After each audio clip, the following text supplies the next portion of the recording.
الحمدللہ وحدہ لا شریک لہ والصلاۃ والسلام علی من لا نبی بعد۔ پارہ نمبر 3، اس کے آغاز میں انبیاء علیہ السلام کا ذکر کیا اور یہ ارشاد فرمایا کہ انبیاء میں سے بعض انبیاء کو اللہ تعالیٰ نے دوسرے بعض پر فضیلت دی ہے۔ امت سے تو تمام انبیاء افضل ہیں، لیکن نبیوں میں سے بعض نبی دوسرے نبی سے افضل ہیں۔ اللہ تعالیٰ نے کسی نبی کو براہ راست اپنے ساتھ ہم کلام ہونے کا شرف بخشا ہے، کسی نبی کو کوئی اور اعزاز بخشا ہے۔ پھر انبیاء علیہ السلام کو معجزات جیسی ان کا ذکر کیا ہے۔ اسی پارے کے دوسرے رکوع میں آیت الکرسی ہے، جو قرآن کریم کی افضل ترین آیت ہے، اس کے پڑھنے کا اہتمام کرنا چاہیے۔ حضرت ابراہیم علیہ السلام کا جو نمرود کے ساتھ مناظرہ ہوا ہے، اس کو تفصیل سے بیان کیا ہے۔ چونکہ نمرود خود کو سجدے کراتا تھا، خدائی کے دعوے کرتا تھا، ابراہیم علیہ السلام نے دلیل کی طاقت کے ساتھ نمرود کو خاموش کرایا ہے۔ یہاں یہ بات ذہن نشین فرما لیں کہ جس طرح دین کا کام تصنیف ہے، تبلیغ ہے، واعظ و نصیحت ہے، جہاد ہے، امامت ہے، خطابت ہے، اسی طرح مناظرہ یہ بھی دین کا ایک حصہ ہے۔ نبی معصوم ہوتا ہے، چھوٹا یا بڑا گناہ نبی نہیں کرتا۔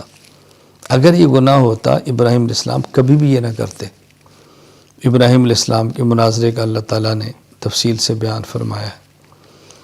پھر سود کی حرمت کو بیان فرمایا، اور سود کی حرمت کو بیان کرتے ہوئے جہاں اور وعیدیں ہیں، وہاں اہم ترین وعید یہ ہے کہ اللہ تعالیٰ نے سود خور کے ساتھ اعلان جنگ فرمایا ہے۔ جنگ کا ضابطہ یہ ہے کہ جس سے جنگ ہوتی ہے، فریق دوسرے فریق کی سب سے قیمتی چیز تباہ کرتا ہے۔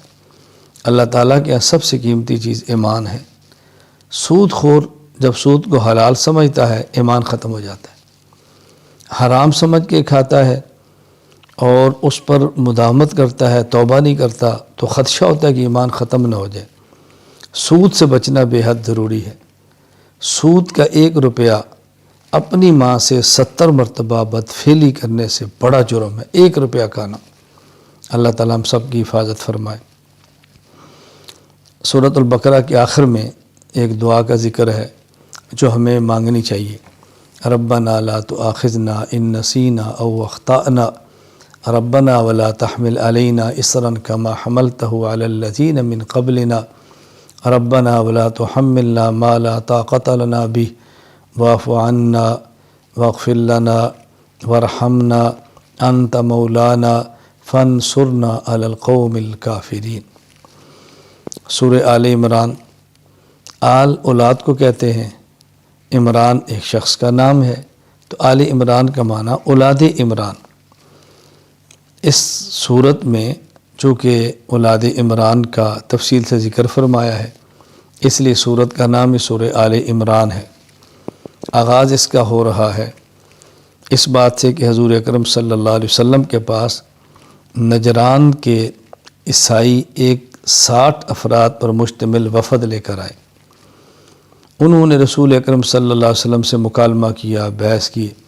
ایک ان کو ناز تھا کہ ہمارے یہاں شاعری بہت ہے، اپنا شاعر کھڑا کیا۔ نبی کریم صلی اللہ علیہ وسلم نے مقابلے میں حسان بن ثابت شاعر کھڑا کیا، ان کا شاعر شکست کھا گیا۔ خطابت پہ ناز تھا تو خطیب کھڑا کیا۔ رسول اللہ صلی اللہ علیہ وسلم ثابت بن قیس اپنا خطیب پیش کیا، اس پر بھی وہ شکست کھا گئے۔ دلائل کی باری آئی تو رسول اکرم صلی اللہ علیہ وسلم نے خود دلائل بیان فرمائے۔ تو اس صورت میں دلائل ہیں اس بات کے کہ عیسیٰ علیہ السلام اللہ کے بندے ہیں، اللہ کے نبی ہیں۔ عیسیٰ علیہ السلام اللہ اور خدا نہیں ہیں۔ پھر اس صورت میں یہود و نصارہ کے جرائم کو بیان کیا ہے۔ یہ ظالم انبیاء علیہ السلام کو ناحق قتل کر دیتے تھے، ناحق خون ریزی کر دیتے تھے، اللہ کے نیک بندوں کو تنگ کرتے تھے، ظلم و تشدد کرتے تھے۔ ان جرائم کو بیان کیا اور ہمیں حکم دیا ہے کہ ایسے مجرمین سے الگ رہو، ان کے ساتھ اپنے تعلقات، دوستی اور محبت قائم نہ رکھو۔ یہ بات ہمیشہ یاد رکھ لیں، قلبی محبت جسے موالات کہتے ہیں، کفار کے ساتھ جائز نہیں ہے۔ ہاں البتہ رکھ رکھاؤ، وقتی ضرورت، اپنے ماحول کو سازگار کرنے کے لیے کہ یہ ایسے تعلقات جسے مدارات کہتے ہیں اس کی گنجائش ہے، لیکن یہ بھی علماء سے پوچھ لینا چاہیے کہ یہ تعلق کیسا ہے، یہ تعلق کیسا ہے۔ کفار کے ساتھ تجارت جائز ہے، لیکن اس وقت جب کفار مسلمانوں کو نقصان نہ پہنچا رہے ہوں، املاک تباہ نہ کر رہے ہوں، تجارتی مال کو اسلام خلاف استعمال نہ کر رہے ہوں، بہرحال ہر وقت علماء سے رابطہ رکھے تو پوچھ لینا چاہیے کہ اب اس تعلق کی نوعیت کیا ہے، یہ تعلق کیسا ہے، یہ کیسا ہے۔ پھر اس صورت میں 3 بڑے اہم واقعات بیان کیے ہیں۔ حضرت مریم کی والدہ کا ذکر ہے، اولاد نہیں تھی، منت مانگی، اے اللہ تو بیٹا دے، میں اس کو تیرے دین کے لیے وقف کر دوں۔ اللہ تعالیٰ نے بیٹی عطا فرمائی، تو حضرت مریم کی والدہ کو سورا ہوا کہ بیٹا ہوتا تو میں دین کے لیے پیش کرتی، بیٹی کیا کرے گی؟ اللہ تعالیٰ نے بڑا پیارا جواب دیا، وَلَيْسَ الذَّكَرُ كَالْأُنثىٰ، جو بیٹا تو نے مانگا ہے اس بیٹی کی طرح نہیں ہے جو ہم نے دی ہے۔ تو بس اوقات دینی معاملات میں بیٹیاں بیٹوں سے بڑھ جاتی ہیں۔ اللہ تعالیٰ کی رحمت ہے، بیٹی ملے تو دل چھوٹا نہیں کرنا چاہیے، اللہ کی رحمت سمجھ کے قبول کرنا چاہیے۔ نظر کا مسئلہ بھی بیان فرمایا کہ نظر اللہ کے لیے ہو، نظر کسی غیر اللہ کے لیے ہرگز نہیں ہونی چاہیے۔ پھر اس میں زکریا علیہ السلام کا ذکر فرمایا، زکریا علیہ السلام کی اولاد نہیں تھی تو انہوں نے بھی دعا دیکھی، انہوں نے بھی دعا مانگی، اللہ نے ان کو یحییٰ جیسا بیٹا عطا فرما دیا۔ تو ولی کی کرامت کو دیکھ کے اللہ سے مانگنا چاہیے، ولی سے نہیں مانگنا چاہیے۔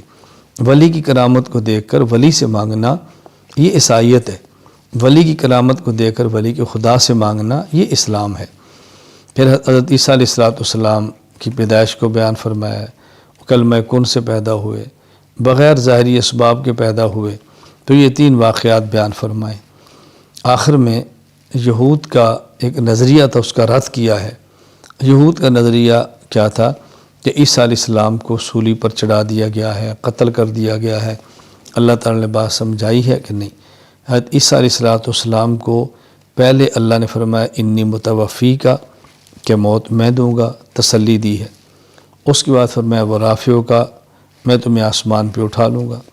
پھر فرمایا میں تیرے تک یہود کے ہاتھ پہنچنے بھی نہیں دوں گا، تجھے ان سے محفوظ رکھوں گا، اور پھر جو تیرے ماننے والے ہیں ان کو میں کامیاب کر دوں گا۔ تو حضرت عیسیٰ علیہ السلام آسمان پر زندہ ہیں، قیامت سے پہلے آئیں گے، رسول اکرم صلی اللہ علیہ وسلم کا امتی ہونے کی حیثیت سے جہاد کریں گے، اور پھر پوری دنیا میں عیسیٰ علیہ السلام کے وقت کوئی ایک شخص بھی ایسا نہیں ہوگا کہ جو کافر ہو۔